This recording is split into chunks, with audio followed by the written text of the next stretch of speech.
Assalamualaikum warahmatullahi wabarakatuh. Sahabat semua, teman kami terheran-heran kenapa jambu di tempat saya kecil-kecil sudah berbuah. Nah, sebenarnya keheranan yang sama juga terjadi ketika saya pertama kali mengenal jambu madu. 4 tahun silam ya. Kok kecil-kecil sudah berbuah itu jambunya. Karena di tempat kita tuh jambu kan biasanya pohonnya raksasa, besar. Kalau dibilang purba juga ya mungkin iya, karena sangat besar pohonnya. Nah, sahabat semua, sebenarnya tidak ada rahasia-rahasiaan soal pupuk atau perawatan apa-apa.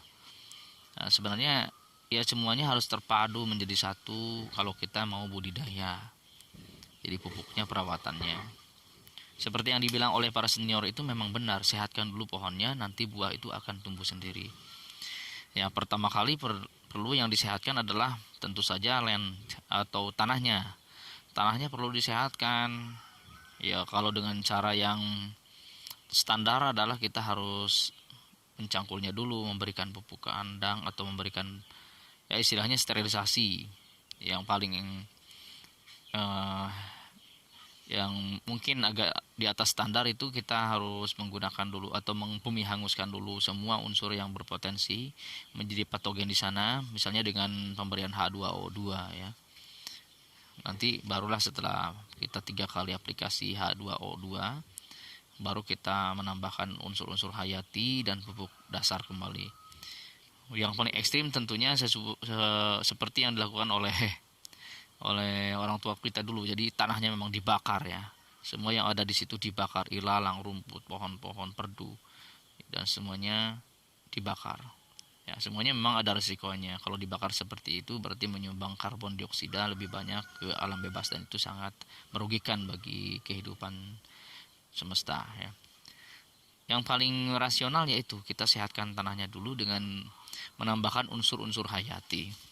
Kalau menurut hemat kami ya kita cangkul lahan di situ, kemudian kita berikan pestisida sistemik yang nabati, ya sistemik nabati. Artinya semua yang punya yang pohon-pohon itu punya unsur pahit ya, pahit kemudian pedas, perih, kemudian memabukkan ya.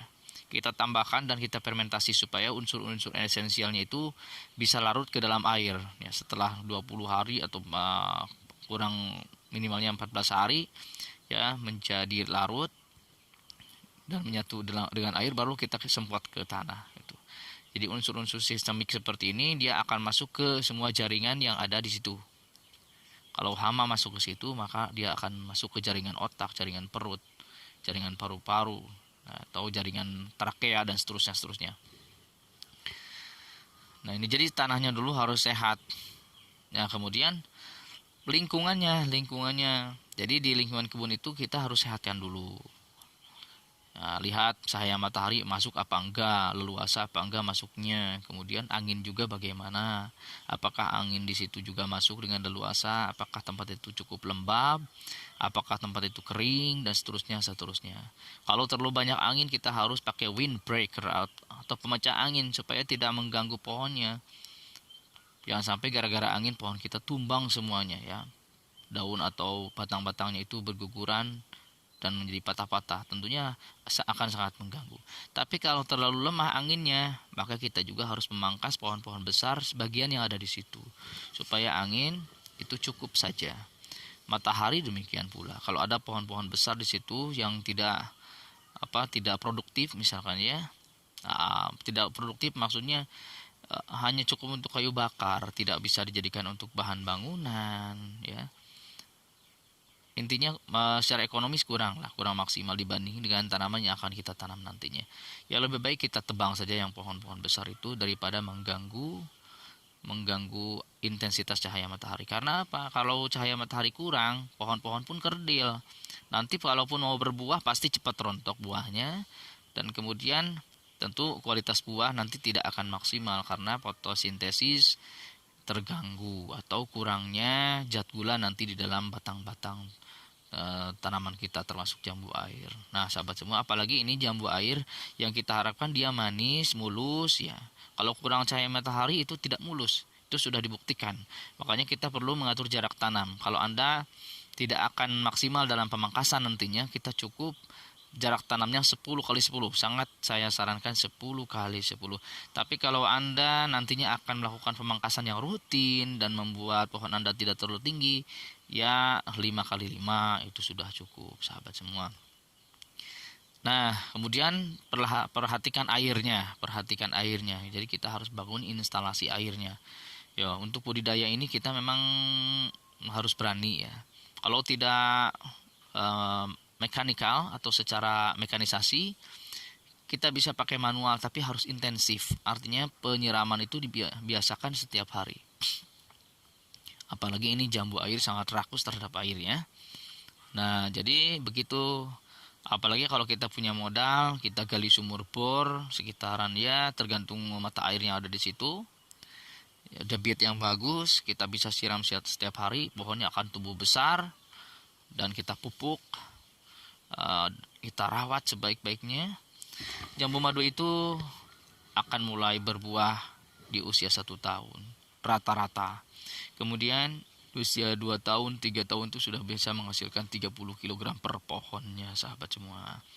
Nah, jadi sebelum ngomongin pupuk, sebelum ngomongin apa-apa, kita sehatkan lahan, kita sehatkan lahannya, kita lihat cahaya mataharinya masuk apa tidak, anginnya, kemudian airnya.